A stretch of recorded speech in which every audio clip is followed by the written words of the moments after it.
Nectar of Devotion Ki Jai.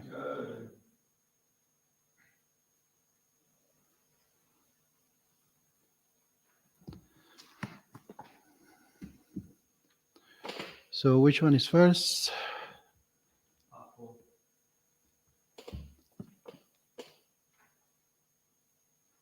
Volume 4.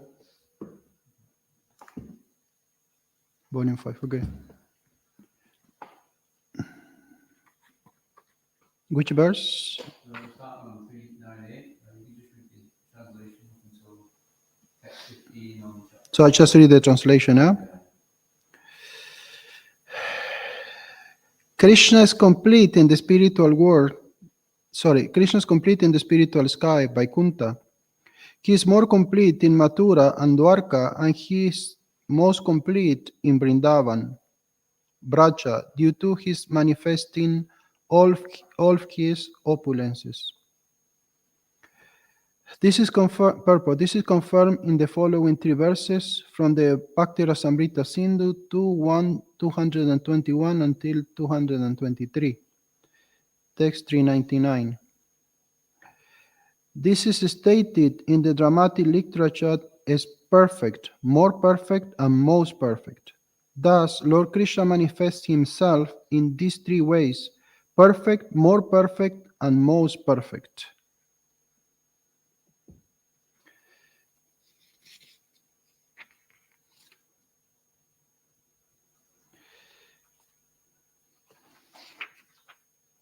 Text 400.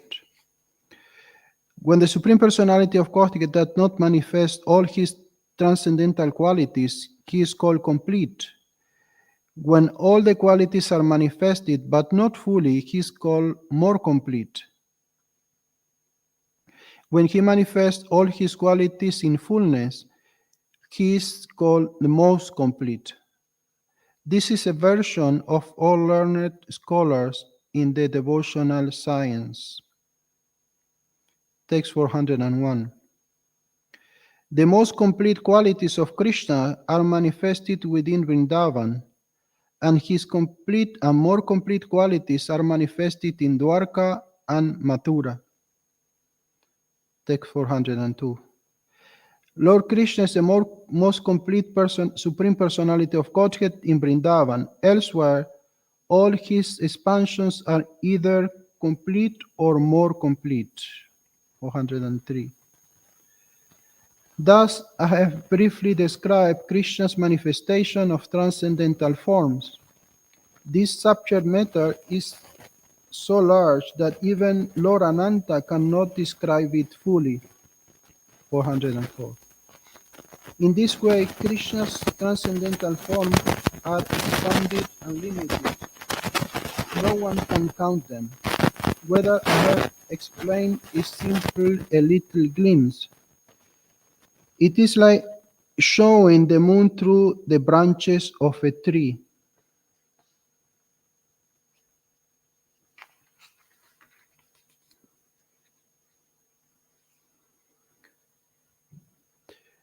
Whoever hears or recites these descriptions of the expansions of Krishna's body is certainly a very fortunate man. Although this is very difficult to understand, one can nonetheless acquire some knowledge about the different features of Krishna's body. And the last one, text 406. Praying at the lotus feet of Sri Rupa and Raghunath, always desiring their mercy, I, Krishnadas, narrate the Sri Chaitanya Charitamrta following in their footsteps. Thus ends the Bhaktivedanta purpose of Sri Chaitanya Charitamrita Madhya Lila, 20th chapter, describing how Sanatan Goswami met Lord at Varanasi and received knowledge of the absolute truth. So, 2 years. Yeah, so it's describing how Sanatana Goswami met the Lord at Varanasi, but I don't think anybody here was actually here when it was being described. Like at the beginning of the chapter. Mm-hmm. Can you give us some knowledge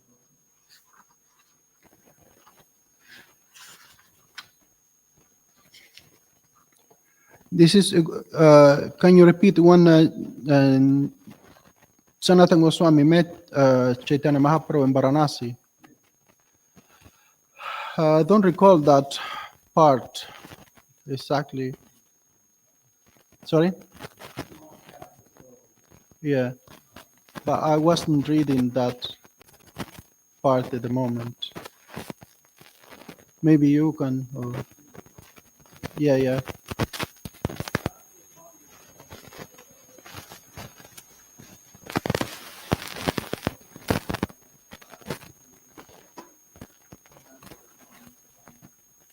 What had happened was they were both ministers of the Milwaukee shop, and they wanted to leave his service and go and be with Lord Chaitanya.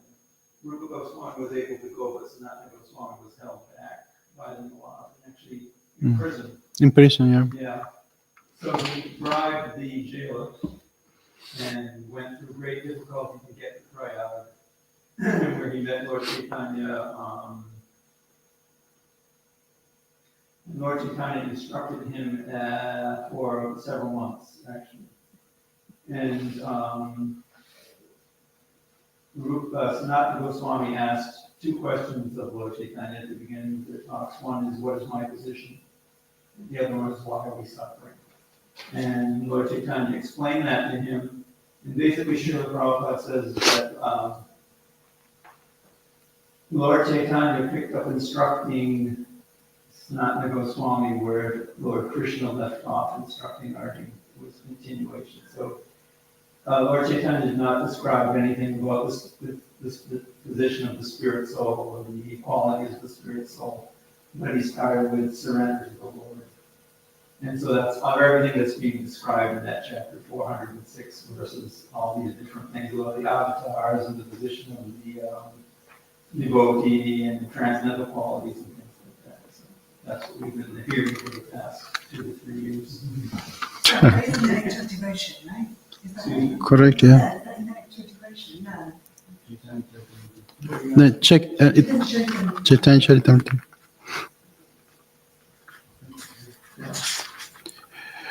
Okay, so we will start reading then chapter 21. The opulence and sweetness of Lord Shri Krishna. Srila Bhaktivinoda Thakur summarized the, shall I read the summary of the chapter? Maybe not. Shall I read the summary of the chapter? It's just small. Yes, okay, yeah, it's not a long. Srila Bhaktivinoda Thakur summarized the 21st chapter as follows. In this chapter, Sri Chaitanya Mahaprabhu fully describes Krishna Loka, the spiritual sky, the causal ocean, and the material world, which consist in innumerable universes. Sri Chaitanya Mahaprabhu thus describes Lord Brahma interview with Krishna at Dwarka, and the Lord Krishna curbing the pride of Brahma. There is also a description of one of Krishna's pastime with Brahma.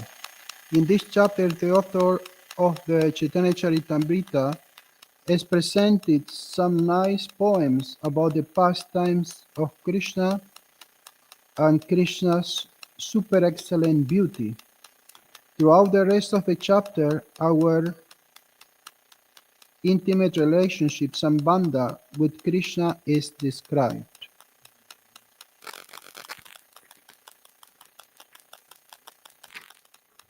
So there are no purpose also. Sorry? Okay. So today is mainly reading. By the time I finish, there will be time to finish the class. Offering my obeisances unto Sri Chaitanya Mahaprabhu, Sri Kodanitai Maya Pushashi Ki Jai. Mahaprabhu, let me describe a particle of his opulence and sweetness. He is most valuable for the fallen conditioned souls bereft of spiritual knowledge, and he is the only shelter of those who do not know the real goal of life. Text 2. All glories to Sri Chaitanya Mahaprabhu, all glories to Nityananda Prabhu, all glories to Advaita Acharya, and all glories to all the devotees of Sri Chaitanya Mahaprabhu. Text 3. Sri Chaitanya Mahaprabhu continue. Of all the transcendental forms of the Lord are situated in the spiritual sky. The preside, they preside over the spiritual planet in that abode. But there is no counting those Vaikuntha planets. The breadth of each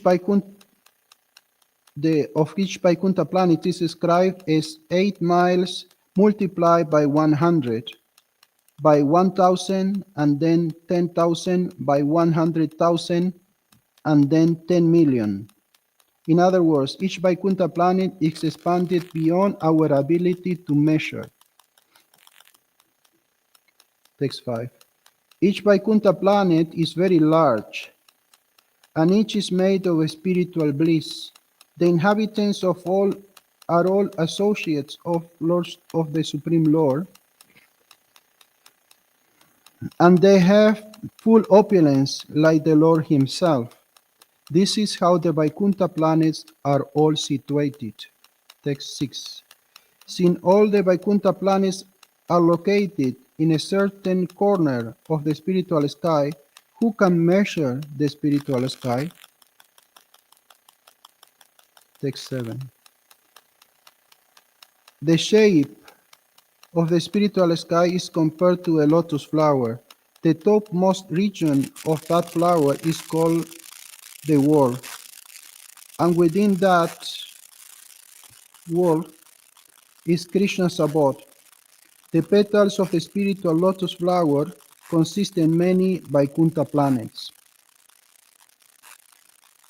Text 8. Each Vaikuntha planet is full of spiritual bliss, complete opulence, and space, and each is inhabited by incarnations.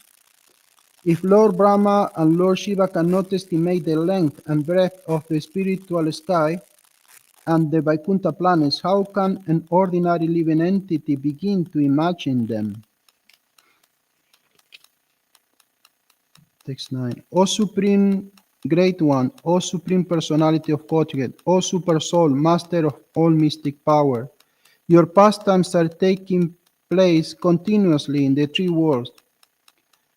But who can estimate where, how, and when you are employing your spiritual energy and performing your pastimes? No one can understand the mystery of these activities. There is actually purpose. This verse is quoted from Srimad Bhagavatam 10:14-21. That's it. Text 10. The spiritual qualities of Sri Krishna are also unlimited. Great personalities like Lord Brahma, Lord Shiva, and the four Kumaras cannot estimate the spiritual qualities of the Lord. Text 11. In time, great scientists may be able to count all the atoms of the universe, all the stars and planets in the sky, and all the particles of snow. But who amongst them can count the unlimited transcendental qualities of the Supreme Personality of Godhead? He descends on the surface of the globe for the benefit of all living entities. This verse is quoted from Srimad Bhagavatam 10:14-7. To say nothing of Lord Brahma, even Lord Ananta, who has thousands of heads, cannot reach the end of the supreme transcendent of the Lord transcendental qualities, even though he is continuously chanting their praises.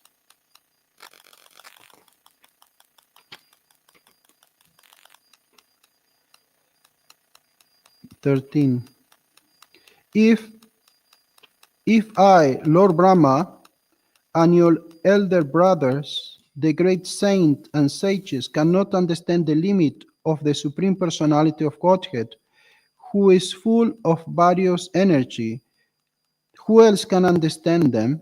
Although constantly chanting about his transcendental qualities, the thousand-hooded Lord Shesha has not yet reached the end of the Lord's activities. This verse spoken to Narada Muni by Lord Brahma is also from Srimad Bhagavatam 2.7.41. Text 14. To say nothing of Anantadeva, even Lord Krishna himself cannot find the end of his own transcendental qualities. Indeed, he himself is always eager to know them. And the last one. My Lord, you are unlimited. Even the predominating deities of the higher planetary system, including Lord Brahma, cannot find your limitations. Nor can yourselves ascertain the limit of your qualities. Like atoms in the sky, there are multi-universes with 7 coverings, and these are rotating in due course of time. All the experts in Vedic understanding are searching for you by eliminating the material element. In this way, searching and researching, they come to the conclusion that everything is complete in you. Thus, you are the result of everything. This is the conclusion of the Vedic experts. Purport His Divine Grace, A.C. Bhaktivedanta Swami Srila Prabhupada Ki Jai. This verse from Srimad Bhagavatam 1887-41, which is spoken by the personified Vedas, is confirmed by Lord Krishna in the Bhagavad Gita 7:19. Bahunam jamanamante jnanavamma prapadyate vasudevam sarvamiti samahatma sudulabha. After many birth and death, he who is actually knowledge surrender unto me, knowing me to be the cause of all causes and all that is. Such a great soul is very rare. Even after searching for the absolute truth throughout the universe, learned scholars and Vedic experts cannot reach the unlimited goal. In this way, they come to Krishna. When there is a discussion about the absolute truth, there is always various pros and cons. The purpose of such arguments is to come to the right conclusion. Such an argument is generally known as neti, not this, not that. Until one comes to the right conclusion, the process of thinking, this is not the absolute truth, that is not the absolute truth, will continue. When we come to the right conclusion, we accept the Supreme Personality of Godhead, Krishna, as the ultimate truth.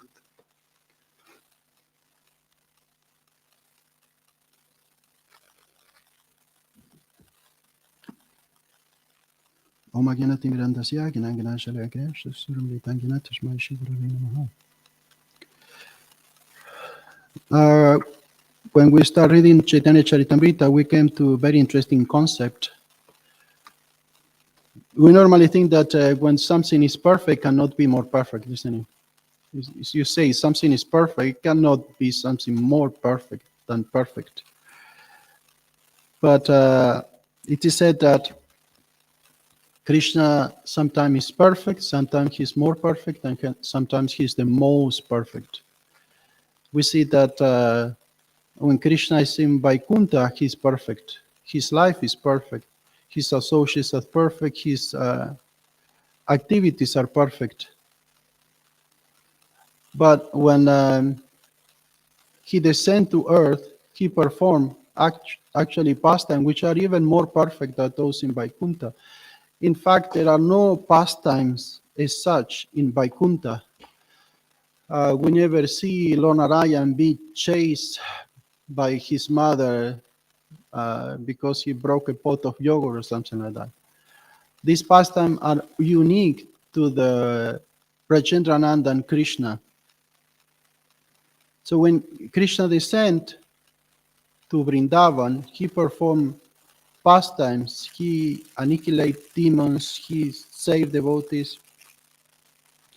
And these pastimes are considered more perfect than those activities of the Lord in Vaikuntha, where there is only awe and reverence, and there is just respect for the Lord, which is more basic understanding of God.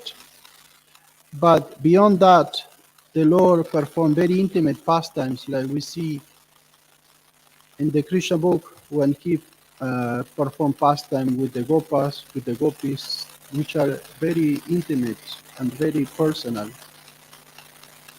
And those pastimes are considered most perfect pastimes. So according to different nature, devotees, they feel inclined to any of those pastimes. We see that even though Vrindavan pastimes are most perfect, we see that the spiritual world they are in Vaikuntha is full of inhabitants.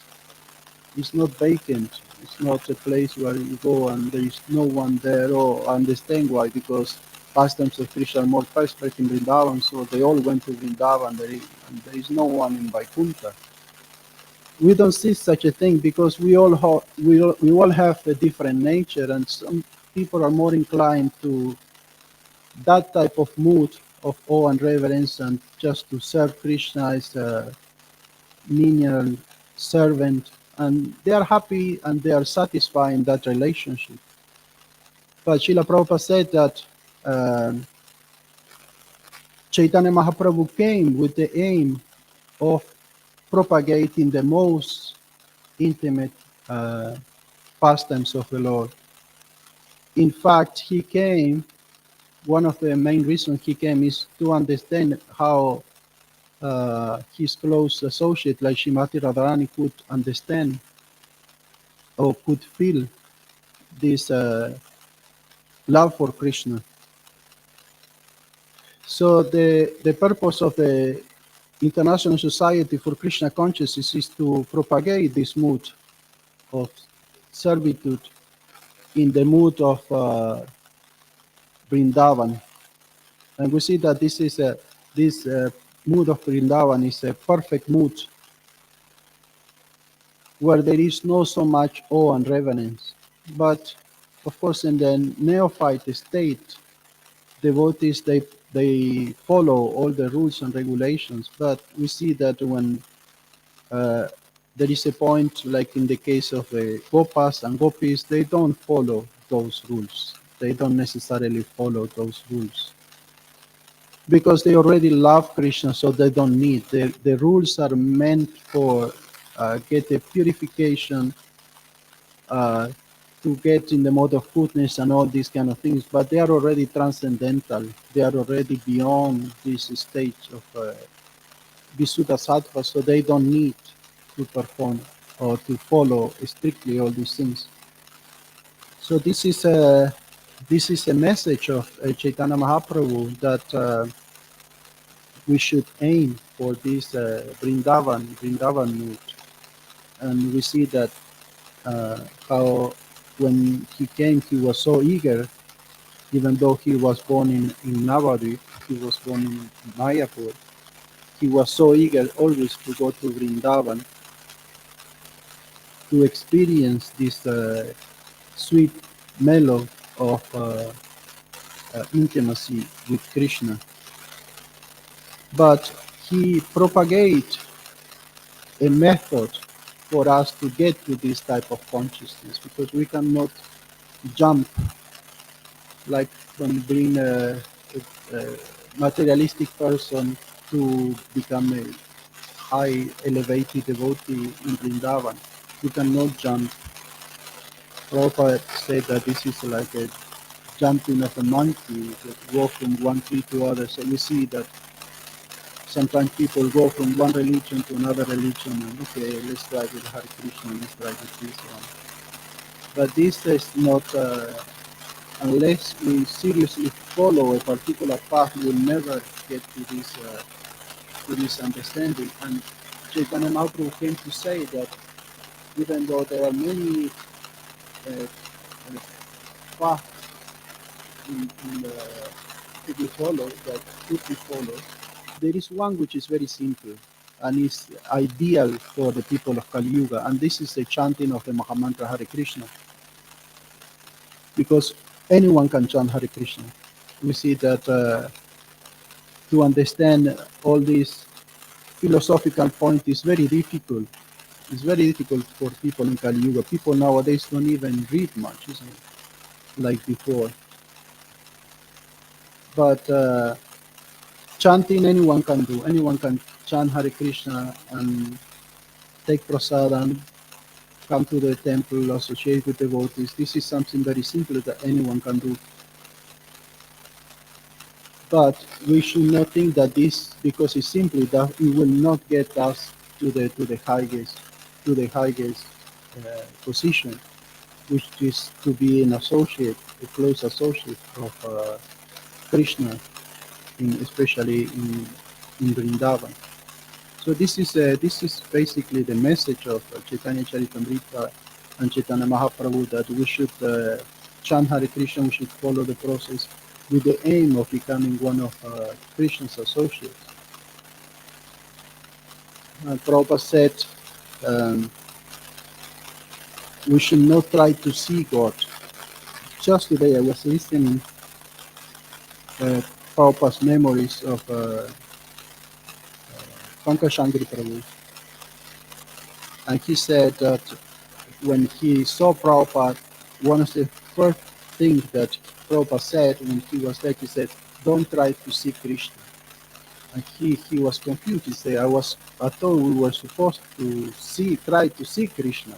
When you go to any religious group, the main thing is, okay, you should try to see God in everything we should.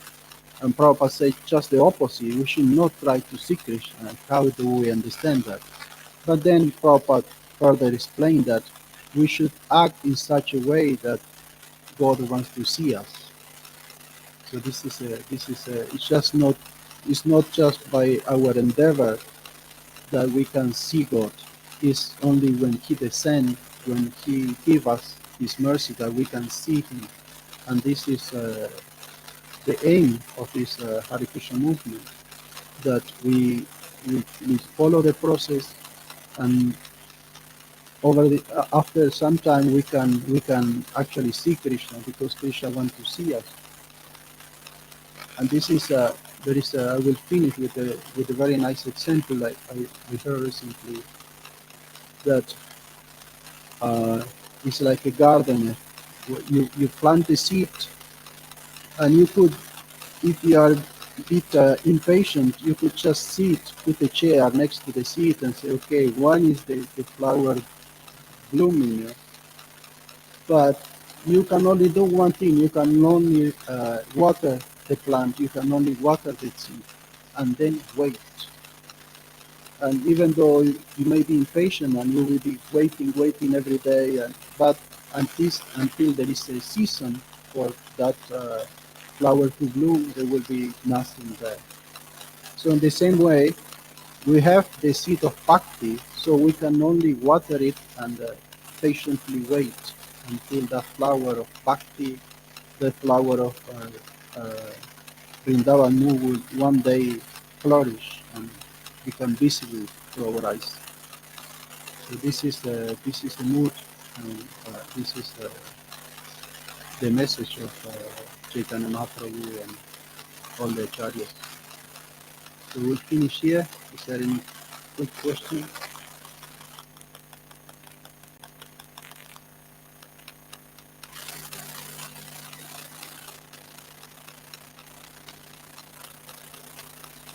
Okay. Srila Prabhupada ki jai. Sri Chaitanya Charitamrita ki jai. Gaur ki Hari Bol.